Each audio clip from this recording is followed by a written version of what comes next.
activo y damos gracias a Dios por eso. Ayer tuvimos el privilegio de tener un evento en Hamilton, en Massachusetts. Sus pastores fueron y su pastor pues me pidió que viniera y compartiera con ustedes uno de los temas que tratamos ayer. Y yo le voy a pedir que usted busque en su Biblia el capítulo 4 de Segunda de Corintios. Y Dios le va a hablar a usted de manera especial hoy, particularmente si usted ha estado muy angustiado, muy angustiada últimamente. Dios tiene una administración para usted hoy. No soy yo, no es su pastor, no es su pastora. Es Dios por medio de la obra del Espíritu Santo que va a ministrar a su vida y va a traer sanidad. Segunda de Corintios capítulo 4, versículos del 7 en adelante, dice la palabra del Señor. Pero tenemos este tesoro en vasos de barro, para que la excelencia del poder sea de Dios y no de nosotros, que estamos atribulados en todo, mas no angustiados, en apuros, mas no desesperados, perseguidos, mas no desamparados, derribados, pero no destruidos, llevando en el cuerpo siempre por todas partes la muerte de Jesús, para que también la vida de Jesús se manifieste en nuestros cuerpos. Y esta es la palabra del Señor. Yo le voy a rogar que usted cierre sus ojos en este momento y usted le diga al Señor en oración: habla mi corazón. Habla mi corazón. Dígale al Señor: habla mi vida, Señor. Habla mi corazón, Padre. Habla mi vida. Habla mi corazón, Señor. Yo te ruego, Padre amante, que tú bendigas nuestras vidas y nuestros corazones. Y que seas tú hablando, Señor. Esta congregación no necesita que un hombre traiga palabra de hombre. Lo que necesita es que tu Espíritu Santo ministre palabra de Dios. Habla a cada vida, Señor, y a cada corazón, en el nombre de Jesús. Amén. Yo quiero comenzar pidiéndole que usted haga un ejercicio conmigo, ¿le parece? Cierre sus ojos un minutito, y recuerde esto que yo le voy a pedir. Mire, son memorias que usted tiene a flor de piel. ¿Tiene sus ojitos cerrados? Recuerde la sonrisa de su mamá. Recuerde cómo cocinaba abuelita, la sazón de la abuela. ¿Lo está recordando? Recuerde el perfume que usaba su papá, la colonia que él usaba. ¿La recuerda? La máquina de afeitar de abuelo, que a veces era nuestro mejor juguete. Se la escondíamos porque nos íbamos a jugar con ella. Ahora, sin que nadie lo sepa, recuerde el primer beso que usted le dieron. ¿Lo recuerda? Recuerda una boda, una festividad de matrimonio. ¿La recuerda?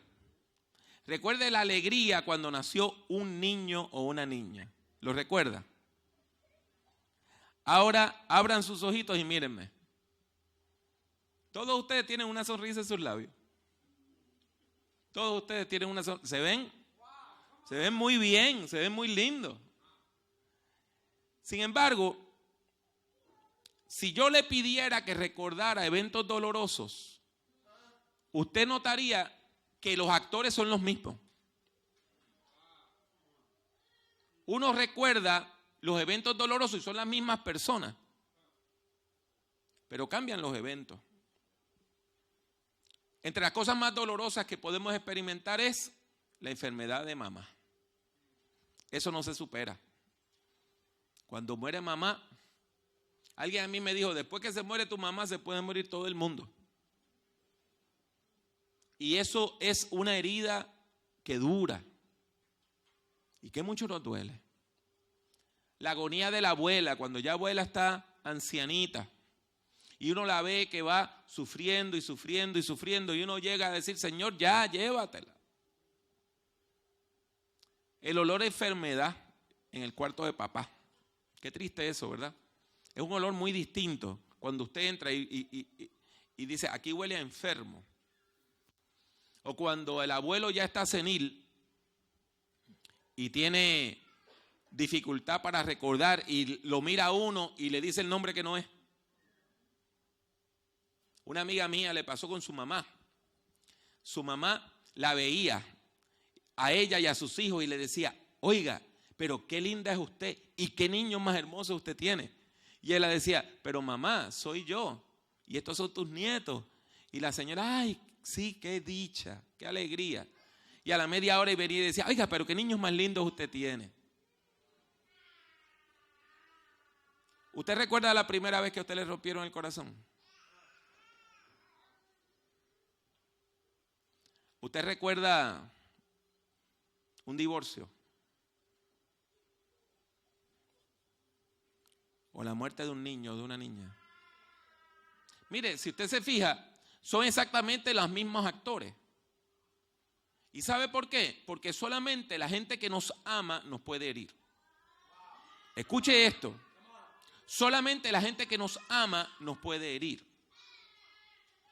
A nosotros no nos duele que un extraño en medio de Rusia, en Siberia, se muera, porque no lo conocemos. Ahora, cuando es una persona amada, esa muerte nos duele. Si un extraño, mira, a mí una vez me pasó, yo estaba en Inglaterra, en la ciudad de Manchester, y voy caminando y viene un loquito y me empieza a insultar. Yo no le había dicho nada. Y él me sigue gritando y gritando y gritando. Entonces yo me metí a un edificio y salgo por otra puerta y me encuentro al loco de nuevo, gritándome. Y entonces yo crucé y me metí a una biblioteca que era para donde yo iba. Y el hombre se quedó afuera gritándome. Eso a mí no me dolió. Porque yo dije, es un loquito. Ahora, una vez yo estaba en la escuela y llega esta chica llorando. Y yo le pregunto, ¿por qué está llorando? Me dice, porque le pregunté a mi mamá, ¿tú me quieres? Y ella me dijo, no. ¿Usted entiende lo que le quiero decir? Solamente la gente que usted ama le puede herir. Y solamente la gente que usted ama le puede traer felicidad.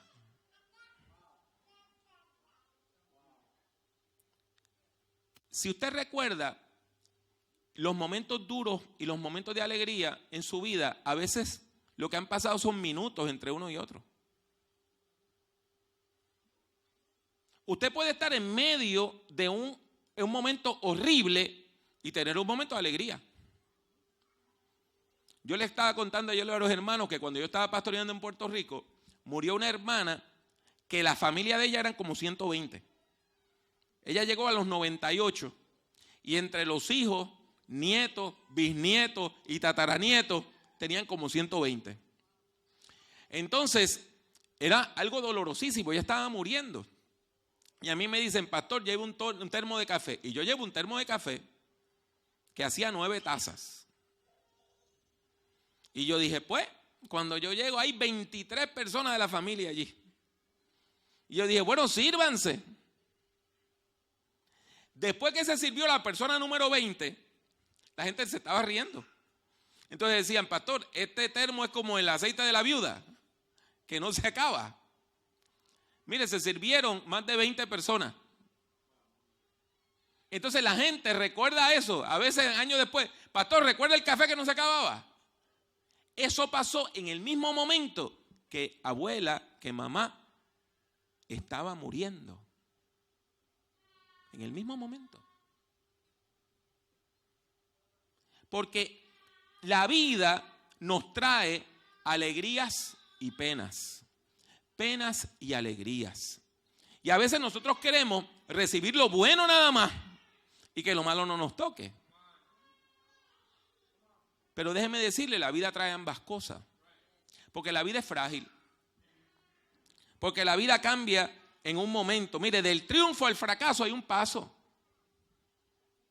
Y usted puede tener hoy un momento de cumbre y mañana estar tirado en el suelo.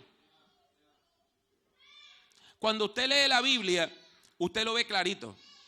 En el libro de Éxodo, Moisés dirige el proyecto de liberación, sale el pueblo de Egipto y a los 3 días la gente decía, pero este loco nos trajo aquí a morirnos. Y entonces empezaban a soñar con lo que nunca habían tenido. Oiga, ¿usted recuerda que allá cuando estábamos en Egipto, eso era un buffet 24 horas y comíamos todo lo que queríamos? Eso era mentira. Ellos nunca habían comido así en Egipto. Pero entonces Moisés de un día a otro pasaba de ser un héroe a un tonto. Entonces Dios hacía un milagro, Moisés es nuestro líder. 3 o 4 días después, pero aquí no hay carne, aquí no hay que comer, aquí no hay que tomar. Mire, mejor no hubiésemos muerto en Egipto. Porque nosotros los seres humanos somos así. Y eso presenta un gran problema. Porque mire, a veces la vida nos parece como un chiste de mal gusto. A veces a nuestras tristezas se añaden tristezas. Como cuando usted espera la muerte de un ser querido y le dicen que hay otro ser querido que también se está muriendo. O cuando usted tiene problemas económicos y va al trabajo y le dice que le van a quitar horas o le van a quitar días del trabajo. Entonces, nosotros necesitamos comprender que esto no es algo especial. No es que Dios tiene algo en contra suya. Hay personas que sienten que esto es como que Dios se ensañó con ellos. Mira, hermano, hermana, la vida es así. En la vida tenemos triunfos y tenemos fracasos, tenemos alegrías y tenemos penas. Todos nosotros las tenemos. El gozo más grande que usted tiene probablemente es el nacimiento de su hijo o de su hija. Y las tristezas más grandes que usted va a tener es cuando los vea sufriendo. Mi hija mayor se llama Paola.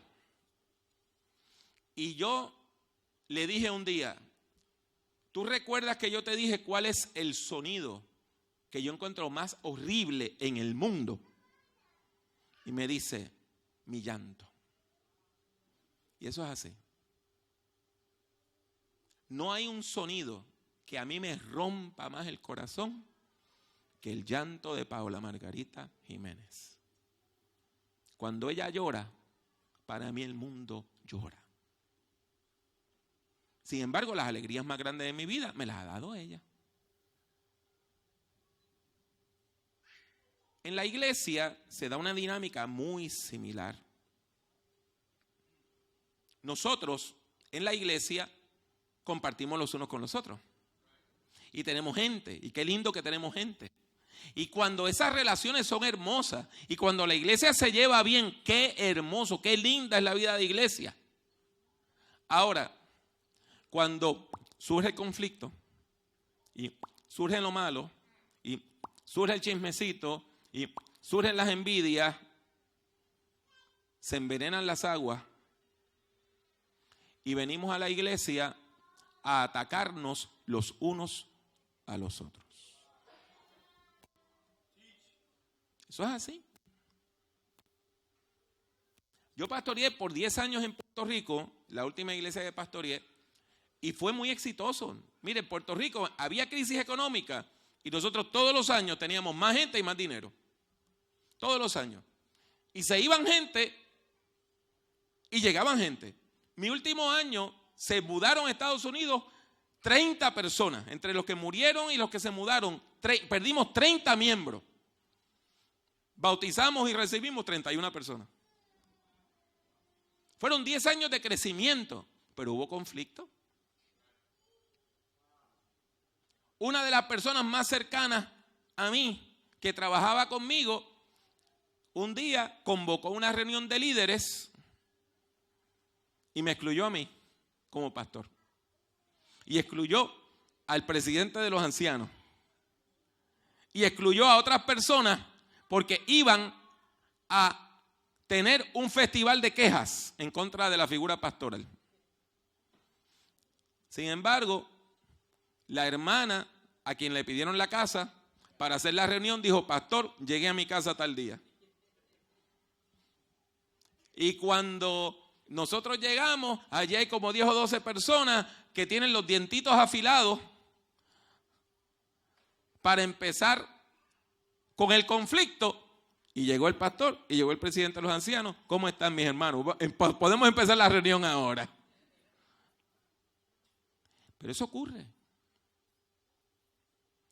Y una de las cosas más tristes que puede ocurrir en la vida de un pastor o de una pastora es cuando la iglesia que han fundado se les vira en contra. Es doloroso. Y usted dirá, ¿eso pasa? No solamente pasa, en la Biblia se nos dice que pasa. El apóstol Pablo fue a una de las ciudades más difíciles de toda Grecia. Se llamaba Corinto. Corinto era una ciudad portuaria. Y usted sabe, en las ciudades donde hay puertos, ¿quiénes llegan? Marineros. Y cuando llegan los marineros después de varios meses en el mar, ¿a qué llegan? A orar y ayunar. Llegan a buscar sexo, a buscar prostitutas, a buscar licor. Y por eso, aunque usted no me lo crea, Corinto tenía muy mala fama. Corinto era como Las Vegas. Al punto que la gente, cuando querían decir, no todo el mundo se puede dar la buena vida, decían, no todo el mundo puede pasar un día en Corinto. Así decían. O sea, como cuando dicen, no todo el mundo puede vivir allá. Pues no todo el mundo puede pasar un día en Corinto. Pero por el lado malo, usted sabe que en español, cuando hay una chica que se dedica, es una trabajadora del sexo, ¿verdad? Una chica que se dedica a la prostitución, decimos que es una mujer de la calle, que es una mujer de mala vida. ¿Usted sabe cómo se decía en Grecia? Una chica de Corinto. Cuando decían, ahí va una chica de Corinto, querían decir que era una prostituta. Pues mire, en Corinto es que Pablo establece una iglesia. Y usted se puede imaginar que cuando llega todo ese poco de gente de tantos países, con tantas experiencias distintas, de montones de cultos distintos a dioses paganos, en la iglesia hubo bendición, pero había mucho conflicto. Cuando usted lee Primera de Corintios empieza el capítulo 1 diciendo que había una célula, un grupo pequeño que se reunía en casa de una hermana que se llamaba Chloe, y la hermana mandó una lista de quejas al apóstol Pablo. Mire, aquí esta iglesia está dividida. Aquí esta iglesia tiene un problema con gente que lo que trae es sabiduría de hombre y no palabra de Dios. Aquí esta iglesia tiene un problema moral. Hay un señor que le quitó la esposa a su papá. Y los tres vienen a la iglesia como buenos hermanitos. Hay hermanos llevándose unos a los otros a la corte. Hay hermanos que después del culto se van a un prostíbulo. Y cuando usted los confronta dicen, no, si todo es lícito. Y hay hermanos que mientras aquellos viven de manera disoluta, hay otros hermanos que dicen, no, yo no puedo tener vida íntima con mi propia esposa, con mi propio esposo, porque eso es pecado. Y había gente que se convertía y decía, ahora yo soy cristiano, mi pareja no es cristiana, me divorcio. Pablo manda a Timoteo y Timoteo viene con otra lista de problemas. Habían hermanos que se iban a los templos paganos a comprar carne. Y usted dirá, ¿por qué? Bueno, porque en los templos paganos hacían sacrificios con animales, ¿verdad? Y no había refrigeración. Así que esa carne había que venderla o se podría, se dañaba. Entonces cuando usted iba tardecito al templo de los paganos, decía, mira, aquí queda esta carne, llévatela por lo que sea. Y por una centavería, y usted se llevaba carne. Pero entonces había hermanos que decían, esa carne se puede comer. Y unos decían, mire hermano, se la sacrificaron a Apolos. Apolos existe, ¿verdad que no? Pues se la sacrificaron al aire. Así que tráigame ese bistecito para acá, que vamos a hacer aquí un barbecue. Y otros hermanos decían, no. Apolos es un demonio. Así que si se la sacrificaron a Apolos, esa carne está endemoniada y no se puede comer. Y ahí usted tiene el rollo, el problema que hay en el capítulo 8 y 9 de Primera de Corintios. Hay gente que empieza a atacar al apóstol Pablo. Y se pregunta, ¿por qué el apóstol Pablo viene solo y nunca anda con su esposa, no tiene esposa, pero los otros apóstoles sí tienen. Y murmuraban en contra de él por eso. Había gente que tenían problemas cuando se hacía la cena del Señor. Había gente que no entendía los dones espirituales, otros no entendían lo que era la resurrección. Mire qué problemitas tenía la iglesia de Corinto.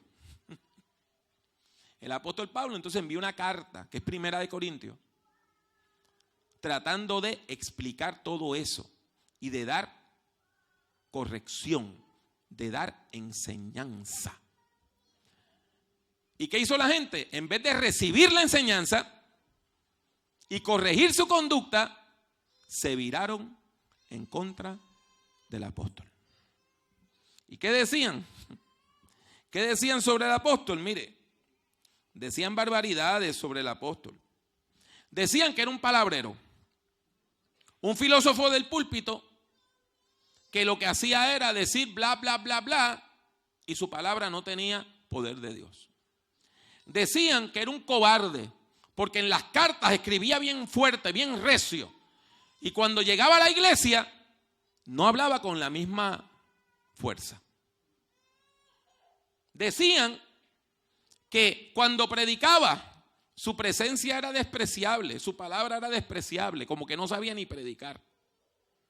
Y decían que los apóstoles de verdad no creían en él y que él no tenía credenciales ministeriales.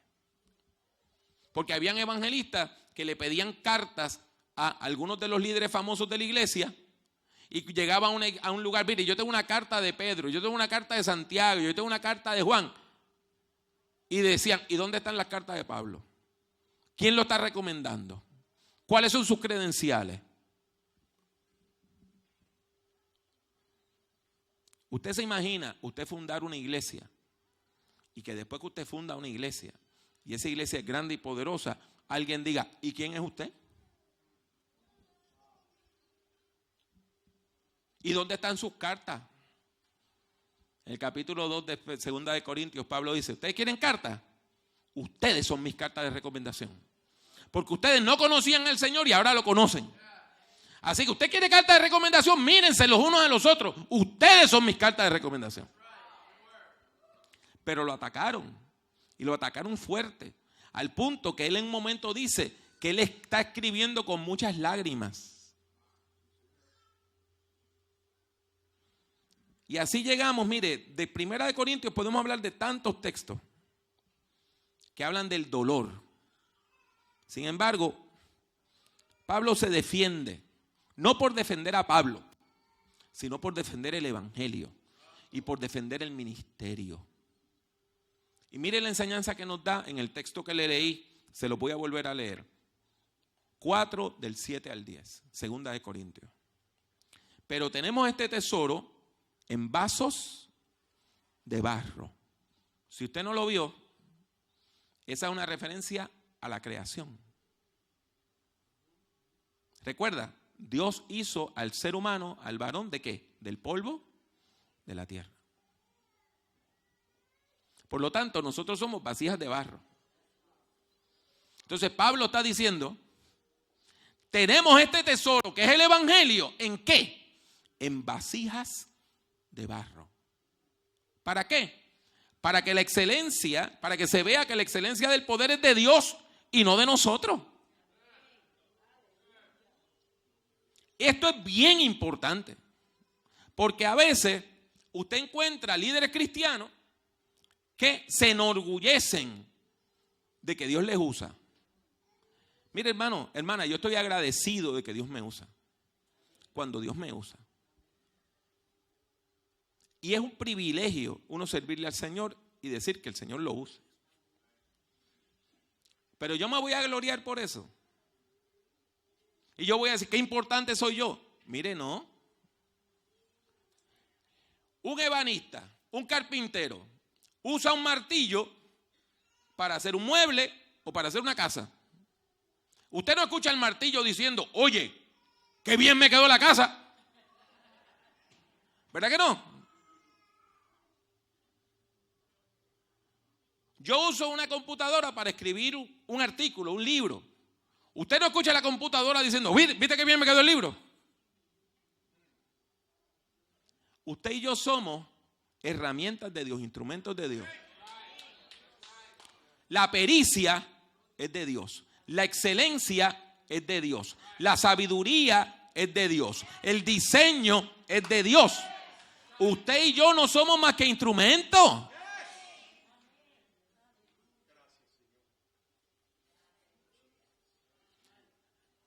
Donde yo pastoreaba en Puerto Rico, había cerca una pastora que se llamaba ella misma la pastora de fuego. Porque ella decía que ella sí tenía el poder de Dios. Mira, hermano, pues qué bueno que el Señor la usa. Pero ¿debemos nosotros llegar a ese nivel?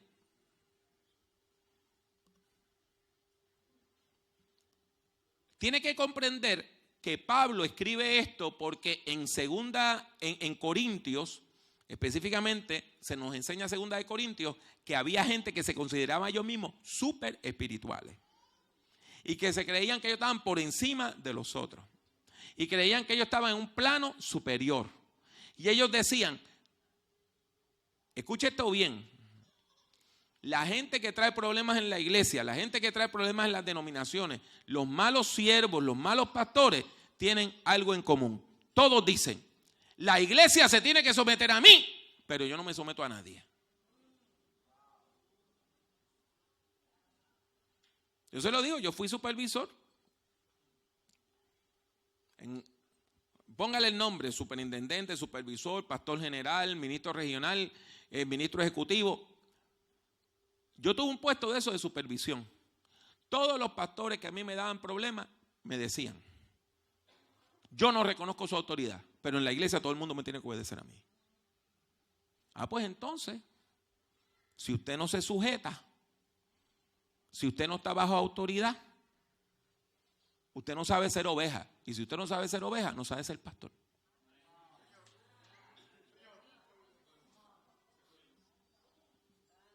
Es así de sencillo. Nosotros tenemos que comprender que nosotros no somos diosesitos, somos siervos del Dios Altísimo. Somos vasos de barro. A usted Dios le dice, es hora de que hagas esto y te voy a dar el privilegio de que hagas esto. Hágalo en el nombre del Señor, pero tenga claro que la excelencia del poder es de Dios y no es suya. Porque ahí está la diferencia entre lo que es servicio verdadero y lo que es propaganda. Si yo vengo y digo, fui a casa de la hermana fulana a visitar y a predicar, testifiqué, su hermano, su papá, su hermano, su esposo se convirtió. Dios lo sabe. Usted no tiene que venir a publicarlo. Entonces, a mí me llama la atención la gente que siempre están hablando de sus logros, y de sus logros, y de sus logros, y de sus logros. Hace poco yo estuve en la República Dominicana y me hablaron de este muchacho que se creía que era la mamá de Tarzán. Y decía que era un evangelista internacional. Y yo dije, sí, es un evangelista internacional. Ha predicado en Baní, ha predicado en Samaná, ha predicado en San Cristóbal y en Montecristi. Internacional. O sea, que nunca había salido del país, pero decía que era un evangelista internacional. Mire, la gente que de verdad son evangelistas internacionales no lo tienen que decir porque los conocen en todos lados. El que es líder de verdad no tiene que decir aquí mando yo. Cuando usted dice aquí mando yo, es que usted no manda nada. Cuando usted es un líder de verdad, la gente reconoce su liderazgo. Cuando usted es un líder de verdad, usted no se tiene que invitar, a usted la gente lo invita. Usted no tiene que decirle a la gente llámame, a usted la gente lo llama. Y es importante que usted entienda esto. Dios confirma los llamados. ¿Y cómo Dios confirma los llamados? Porque Dios le dice a usted, te voy a llamar, Dios le llama y Dios respalda su ministerio.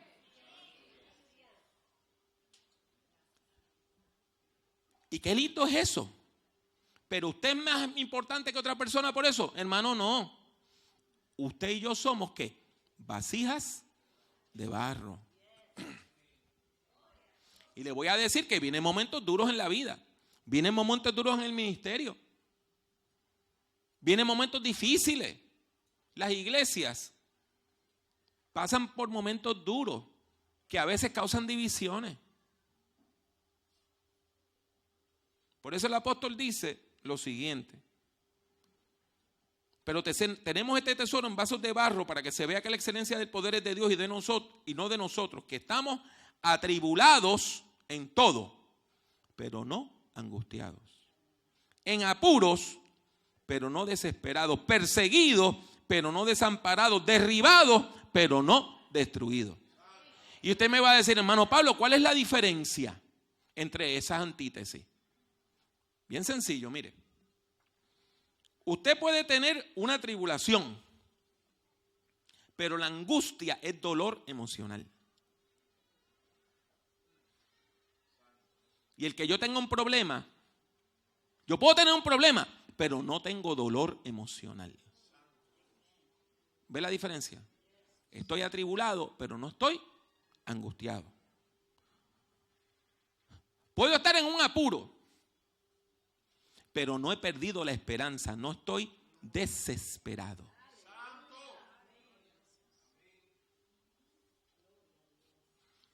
Puedo estar perseguido, pero no he perdido el amparo de Dios. No estoy desamparado.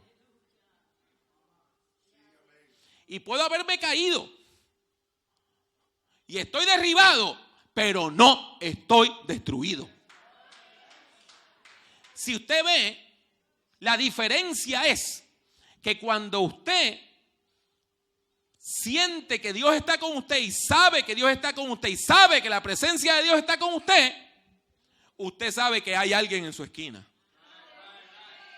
Por lo tanto, no estoy angustiado porque el Señor está conmigo. No estoy desesperado. No estoy desesperado porque yo tengo esperanza en Cristo. No estoy desamparado porque estoy bajo el amparo de Dios. Y no estoy destruido porque yo le sirvo a aquel que hace nuevas todas las cosas. Pero viene el problema. Pablo no está negando que tiene un problema. Él reconoce que tiene un problema. Pero ¿qué está diciendo? Aunque tengo el problema, no estoy en el final de mi ministerio. Este no es el final. Y esto es bien importante. Dios le está hablando aquí a algunas personas. Cuando usted pierde la esperanza, usted dice, esto se acabó, vida. La ilusión se fue y ahora el tiempo es mi enemigo. Cuando usted pierde la esperanza, ahí es que surgen las malas ideas. Y viene el enemigo y dice, pues mátate. Tu vida no sirve. Tú eres un estorbo. Acaba con tu vida. Atenta contra tu propia vida. Cuando usted pierde la esperanza, entonces el mundo se le achica, se le achica, se le achica. Su pastor le puede testificar, como cualquier otra persona que ha estado en el ministerio, que cuando una persona viene con instinto suicida es porque el mundo se le ha acabado. ¿Y qué dice? Pastor, o pasa esto o me mato. O ella vuelve o me mato. O mi hijo se sana o me mato. O mi mamá se sana o me mato. O sea, la idea es que ya no hay alternativas. Por eso no podemos perder la esperanza. Y por eso no podemos perder de vista que nosotros le servimos a un Dios que sabe más que nosotros.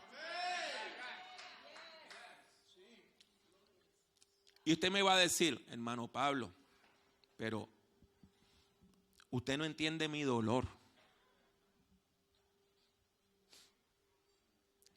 Y yo le voy a decir que yo he pasado por momentos muy dolorosos en mi vida. Mi mamá tenía 38 años cuando murió. Y yo no estaba en la iglesia. Yo llegué a la fe al año después de mi mamá morir. Y por mucho tiempo estuve orando, pidiéndole al Señor, Señor, ¿por qué mi mamá murió? ¿Por qué mi mamá murió? ¿por qué mi mamá murió? Y yo quiero que usted sepa que el Señor me contestó. Y el Señor me reveló por qué mi mamá murió.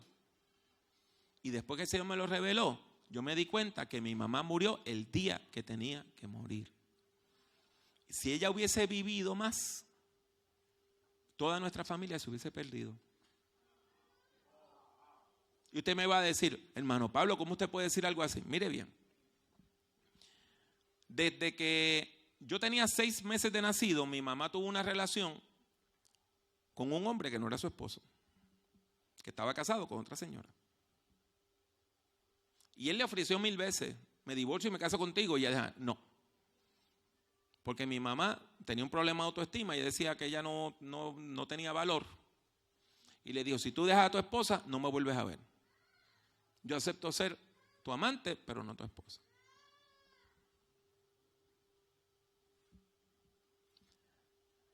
Cuando mi mamá muere, pues ya esto es público. Y todo el mundo lo sabe. Lo sabe la esposa de él, lo saben los hijos de él, lo saben su familia, toda la familia lo sabe. Yo recuerdo, él un día yo andaba con él, paró en su casa y le dice a su esposa, mira, este es el hijo de Sabina. O sea que ya sabía quién era mi mamá, quién era yo, todo. Y el Señor me dijo, si tu mamá se queda viva, él se pierde y tú te pierdes. Mi mamá murió, a los 10 meses de mi mamá morir, yo llegué al evangelio. A los 2 años de mi mamá morir, mi padrastro llega al evangelio. Pasan 14 años. Y a mí me invitan a predicar una iglesia que no tenía pastor. Y me dicen, uno de los líderes de la iglesia va a estar ocupando la silla pastoral y es el que te va a presentar. Cuando yo llego, es mi padrastro. Ahora era el líder principal laico de su iglesia. Y nos sentamos en el altar. Y a los 15 minutos del culto, él me agarra la mano y dice, si tu mamá nos viera. Y se echó a llorar. 14 años después. Y ese día yo dije, tú sabes qué, Señor, tú tienes toda la razón. Ellos nunca se hubiesen separado. Nunca. Mi mamá se fue cuando se tenía que ir. Yo no le estoy diciendo que usted no va a tener problemas. Yo no le estoy diciendo que la vida no le va a dar golpes. Yo lo que le estoy diciendo es que nosotros sufrimos con sentido. El sufrimiento tiene sentido. Dios no es loco. Cuando Dios dice esto no va a pasar, es porque eso no me conviene. Cuando Dios le dice a una persona tú te tienes que ir, es porque esa persona se tiene que ir. Cuando Dios le dice a una persona tú te tienes que quedar, es porque esa persona se tiene que quedar.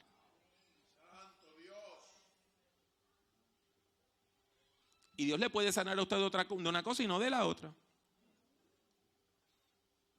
Yo he tenido sanidades en mi vida, pero yo padezco de asma. Y cuando le he pedido al Señor, Señor, sáname del asma, el Señor me ha dicho, no. Tú eres asmático. Punto. Y el Señor no me ha sanado del asma. Pues mire, yo con asma o sin asma le voy a servir al Señor. ¿Entiende? Y yo tengo mi condición, otras personas tienen la de ellos. Y todo el mundo tiene sus problemas. Y usted va a decir, hermano, entonces, ¿sufrir es bueno? No es que sufrir sea bueno. Pero mire lo que el apóstol dice. Siempre llevamos en el cuerpo, versículo 10. Y por todas partes la muerte de Jesús, para que también la vida de Jesús se manifieste en nosotros. O sea, el apóstol está diciendo, cuando yo les predico, yo les hablo de la muerte de Jesús, del sufrimiento de Jesús. El sufrimiento tiene sentido. Cuando usted va al capítulo 9 del libro de los Hechos, se nos habla de cómo Saulo llega al conocimiento de Cristo. ¿Recuerda? Usted sabe la historia. Un resplandor, él queda ciego, cae. Pero algo que quizá usted no ha visto es que hasta ese momento Saulo pensaba que él era un héroe.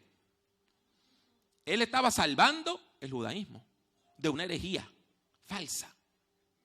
Y cuando él escucha la voz del cielo, ¿qué él va a pensar? Es un ángel que me está hablando. Es un ángel que me está hablando. Y dice, ¿quién me habla? Señor, ¿quién eres? Y lo menos que esperaba que la voz le dijera, yo soy Jesús. Y en ese momento toda su vida se fue al suelo. Entienda bien, toda su vida se fue al suelo. En ese momento él se dio cuenta que él no era un héroe, él era el malo de la película. Él no era un vengador de los herejes, era un asesino. Él no estaba a favor de Dios, estaba en contra de Dios hasta ese momento. Y cuando usted lee las epístolas, usted ve que Pablo carga con eso el resto de la vida. Usted va a 1 Corintios capítulo 15 y él habla de su ministerio. Él dice, porque yo soy el más pequeño de los apóstoles, que no soy digno de ser llamado apóstol, porque perseguía la iglesia de Dios, pero por la gracia de Dios soy lo que soy. Pero del mismo modo que le digo que los malos no son tan malos, los buenos no somos tan buenos. Porque si usted sigue leyendo el capítulo 9 del libro de los Hechos, Saulo no entendió, no conoció quién le hablaba, pero más adelante el Cristo resucitado se le aparece a un hombre llamado Ananías. Y Ananías inmediatamente reconoce la voz de Dios. Jesús le dice, Ananías, y dice, aquí estoy, Señor. Tengo una obra especial para ti. Vamos a hacer la obra. Esta es una tarea importante, Vamos a ir a orar, vamos a orar. Tienes que ir a Damasco, vamos a Damasco. Y vas a orar por un hombre que ha quedado ciego, vamos a orar por ese hombre. Y se llama Saulo. Y ahí él dice, oh, pero bueno. Pero ese no es el que mete a la gente presa. Ese no es el que está persiguiendo a la gente. Ese no es el que está matando a la gente. Pero ¿cómo tú me vas a pedir que yo vaya a orar por ese señor? Y no solamente es miedo, es indignación. Hay personas que se ofenden cuando Dios salva a alguien.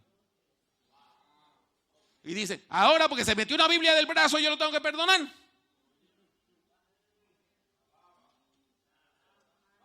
Entonces Cristo le dice a Ananías, tienes que ir, porque él es un instrumento que yo he escogido para hablar aún ante reyes.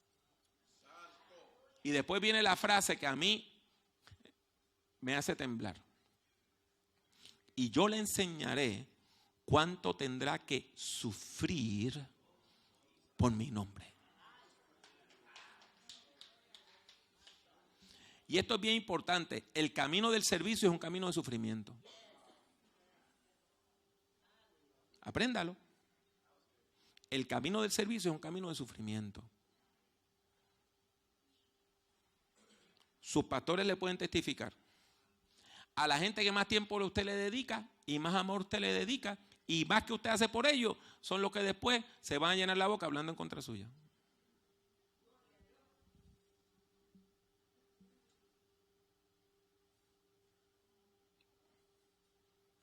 ¿Cómo se dice en nuestra tierra eso? Que no hay peor cuña que la del mismo palo. En el ministerio usted va a sufrir. En el ministerio usted lo van a calumniar. En el ministerio usted lo van a humillar. En el ministerio usted lo van a insultar. Ahora que la imagen del ministro está en el suelo, usted va a un banco y dice que usted es ministro. Cuando yo fui a comprar mi primera casa, el hombre del banco me dijo, mire, yo le tengo que decir la verdad, porque hemos tardado 3 meses en aprobar su préstamo. Es que nosotros tenemos aquí una lista de profesiones que están en la lista negra. Y una es pastor de iglesia.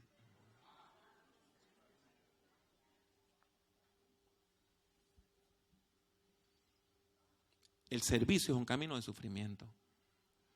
¿Y eso quién nos lo ilustra? ¿Cómo termina el ministerio terrenal de Jesús? ¿Con una fiesta? ¿O él terminó colgado de una cruz? Y el príncipe de sus discípulos, el más importante de sus discípulos, No fue el que dijo, no, si yo no conozco a ese señor. Y yo no soy discípulo de él.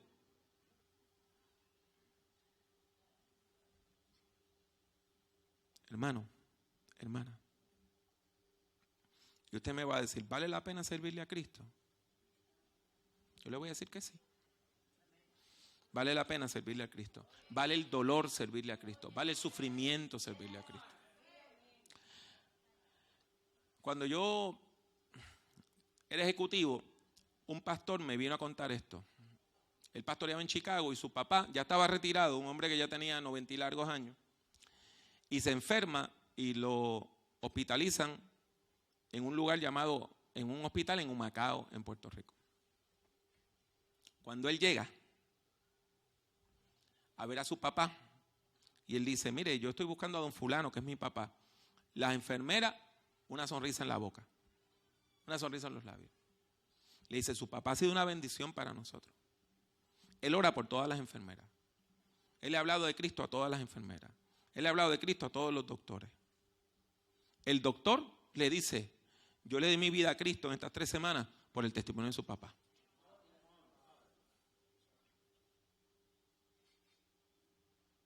Y el Señor murió.